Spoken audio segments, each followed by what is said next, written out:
Today I'm going to be ranking all of the Xena seasons, from the ones I like the least to the ones I like the most. I've made the list and I've sorted it. Let's have a look at spot number 6. Now this is going to be absolutely not surprising to any of you, but my least favorite season of the show is clearly season 5. I mean, what was that? After building up the relationship between Xena and Gabrielle, it felt like they just pulled the plug and everything that made the show gel together seemed to just crumple a little bit. Now remember when I posted about this during my rewatch last year, and some of you jumped on in the comments to let me know that this was because that Lord of the Rings had poached a lot of people from the production and writing crew, and yes, you can definitely feel the lack of it. I don't know what they were trying to do with this season. It just felt like Xena and Gabrielle were mad at each other. Of course, this is the season where Xena is pregnant and Lucy Lawless was also pregnant in real life, so the writing decisions they had to make in order to write around that definitely impacted it. And look, that didn't have to mean that this was a terrible season. If they had maintained and grown the relationship between Xena and Gabrielle, I think this could have been a really lovely season.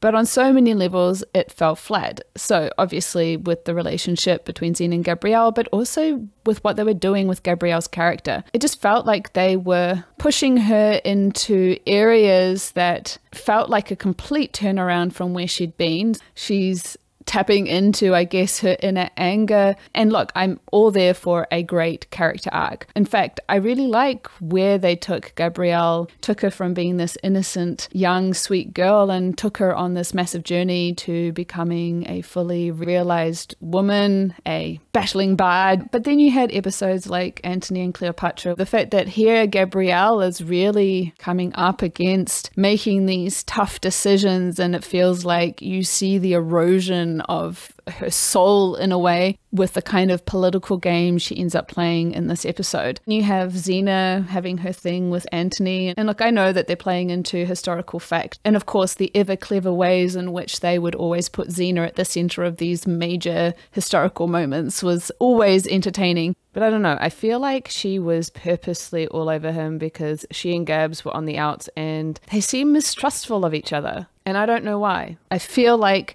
this episode encapsulates what I don't like about season 5. This season also has the least number of episodes that I genuinely liked as well. Lifeblood, which was meant to be the pilot for a spin-off, no, it's not an episode I particularly like. It ranks as one of my least favorite episodes. Of course, there's the horrific Married with Fish Sticks, which came just before this episode, so it was like 2 terrible episodes in a row. There's the Chin episode, which I found pretty awful. If they were trying to recapture the magic of lmao, they failed.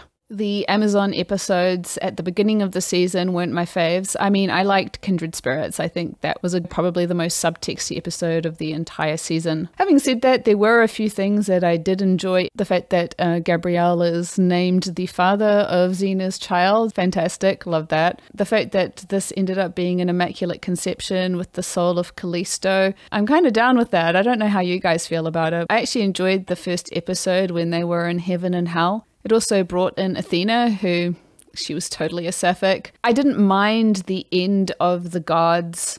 I kind of liked that the gods' hubris is what ended up killing them in a self-fulfilling prophecy. I know that many people really didn't like how they got frozen. I thought that was very innovative. It was an interesting way to get around the issue of a child. Anyway, enough about season 5. Let's go on to my next pick. And I don't know, this might be controversial, but spot number 5 for me is season 1. The reason for this, well, there are a few. Number 1, I feel like the show was trying to figure itself out, and there's a number of episodes I feel pretty meh about. And generally speaking, there's only moments within episodes that I liked. For example, I liked that moment in Prometheus where they hug for the first time, or in Death in Chains where Xena seems to have her realization that she might actually like Gabrielle. I quite enjoyed The Black Wolf, and Warrior Princess was fun because it introduces the whole doppelganger thing, which we'll see happen in a number of other episodes later on. The one I probably liked the most in the season was The Greater Good, and look, I'm a shipper to the core, and that's the reason why I'm called 100% shipper. The Greater Good is my favorite because this is where we get to see how Gabrielle reacts to Xena potentially dying. And it's not good. She doesn't handle it very well, and I love that as a shipper because we're getting to see the emotions, right? And I thought that Renee O'Connor did a beautiful job of showing the emotions in that moment. When I'm doing my rewatch, this one I kind of do on a speed run because I just want to get to the next seasons. And look, even though I love the climax of Is There a Doctor in the House when Xena is losing her shit over Gabrielle dying, I didn't actually like the episode all that much. So yes, not a very flattering review of season 1. I know that some people will not agree with me on this one. Moving on to spot number 4, we have got season 2. So I feel that season 2 started to build up on season 1. I started to get a better sense of the characters, and there's just more episodes that I enjoyed. The episodes that stand out for me in this season is Destiny and The Quest. In terms of dramatic episodes, these are the most meaty ones where you get to really sink your teeth into it. And of course, we get to have that kiss between Xena and Gabrielle, which I have to tell you, when I saw that for the first time, I felt it course through my body. It was a moment. Aside from that, there was, of course, A Day in the Life, an absolute classic, which was a huge amount of fun. And, you know, there was that kind of spicy back and forward going on between Xena and Gabrielle at the time. Them laying on the blanket at the end of the episode where Gabrielle finally hits Xena on the nose with her staff and then gives her the kiss. My favorite moment of the entire episode. And even though there were still male love interests in this season, it was becoming evident that they were less important, I think. I quite enjoyed the episodes where Xena is in Callisto's body. I thought that Hudson did a fantastic job of embodying Xena's essence. That would have been such a daunting task as an actor to do, but I thought she did really, really well. And I was genuinely able to believe that Xena was in Callisto's body. There was also, of course, the other kiss that happens in Return of Callisto, where Xena congratulates Gabrielle on getting married. As you do, you kiss your friends on the mouth when they get married. The last thing that I liked about this season is that using the theory that I have of when Xena and Gabrielle got together, which is a video that I made, I'll link it in the title cards. If you watch the second half of that season with my theory in mind, there's a really cohesive narrative that emerges, for me at least. I can really see it in how Xena and Gabrielle are behaving together. I really love following that through line while watching the second half of season 2. And spot number 3, I have season 4. For me, I'm someone who loves a good spiritual narrative. It starts to investigate these ideas of destiny and the paths you take, and they dove quite deeply into that when they went to India. I was totally there for Gabrielle to go on this quest to figure out what her path was. I thought it was a fantastic storyline for her to have because as a young woman, she starts to travel with Xena and she kind of gets embroiled in what Xena's up to. This whole storyline throughout season 4 is about her trying to find her own agency. I really appreciated that, and it showed such awesome growth for her as a character. It was also during these episodes that we get to see Xena and Gabrielle establish that they are soulmates, that they have been together in many lives and will continue to be together in many lives to come. I also really enjoyed Locked Up and Tied Down, because we're looking at how Xena has still not forgiven herself for what she's done in the past, despite having done so much good in the time since her reform. This is also where we get to see Gabrielle having a potential suitor that might take her away from Xena. I talk about her in the Hidden Lesbians video that I made a while back. And then we have the Ides of March, which they'd been teasing throughout the entire season. I loved having that through line and this thing hanging over them to push them through the narrative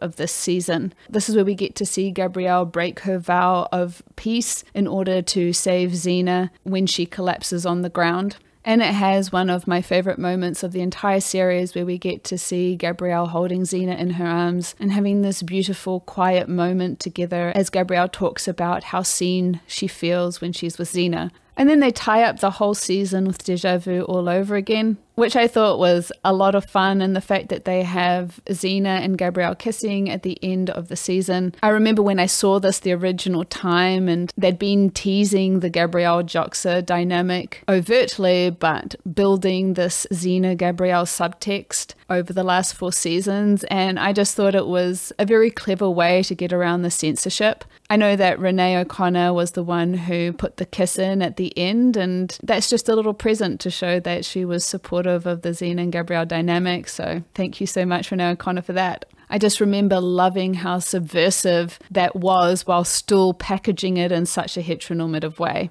Of course, today that would be just plain annoying, but back then it was revolutionary for me. In spot number 2, I have season 3. I think the reason for having season 3 in spot number 2 is going to be abundantly obvious to you guys. It is, of course, because of the rift between Xena and Gabrielle and how that played out. It really hit on the emotions, and it was fantastic storytelling. And I love how they were willing to break Xena and Gabrielle apart to bring them back together. I don't know what was going on in the writer's room at that time, but they were like, yeah, let's put Xena and Gabrielle through the ringer. Let's throw everything at them and see how far we can push their characters. It starts with Gabrielle getting impregnated by Dayhawk, of having given birth to a demon daughter that she couldn't acknowledge was a demon daughter, but Xena was, and so already the cracks are there. So when Xena gets called to go back to Chin to deal with the Green Dragon, because of her relationship with lmao, the jealousy is completely understandable. You can see why Gabrielle got to the point where she did, where she betrayed Xena. And that moment when Gabrielle comes down into the jail, into the water, and there's just this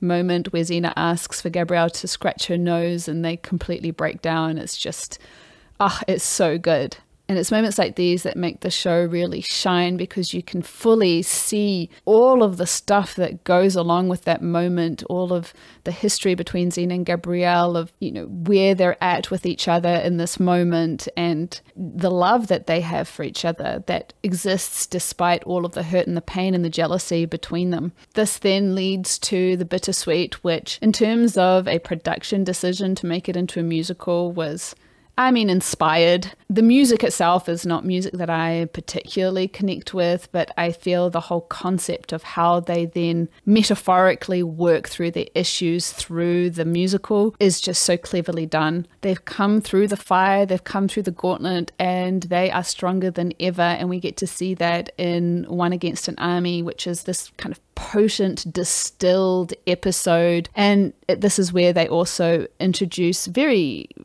overtly that concept of the greater good, which is something that plays out through the rest of the seasons. It factors into the whole series, but this is where they really give a name to it. I don't think they talk about the greater good in such overt terms prior to this. And then we get to dive deep into Gabrielle's psyche in Forget Me Not, where she has to go through the process of forgiving herself for betraying Xena, what was motivating her decisions at the time, which was jealousy. And in my mind, they're obviously very much a couple at this point. Overall, this season has a lot of episodes that I really, really enjoyed. So that's why it gets spot number 2, which means that, obviously, that season 6 has made it into spot number 1. And let me tell you why. It's the most subtexty of subtext. It's not even subtext at this point. They're so overtly together, and the show has given up trying to hide it. And for that reason alone, it gets my vote as the best season. The trilogy of the Rheingold was mind-blowing in just how shippy it was.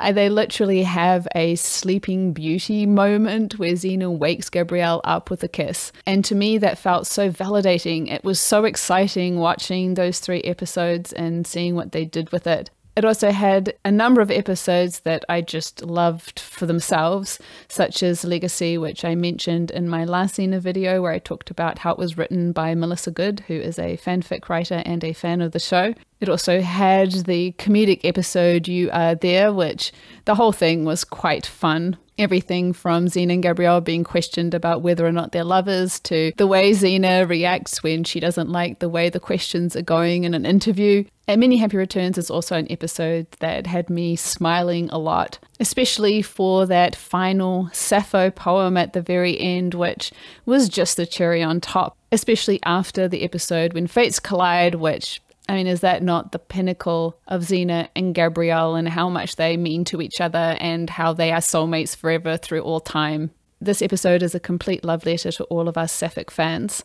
And I'll even be honest, the last couple of episodes don't bother me that much. And the reason for this is I didn't actually watch the final season until quite a few years after it had finished. I was already aware of what happened, and I guess maybe I was mentally prepared, and it didn't hit me in the way it did for a lot of you guys who were watching it in real time. And because I like to watch the last few episodes in a different order, for me, Xena is alive. She's alive.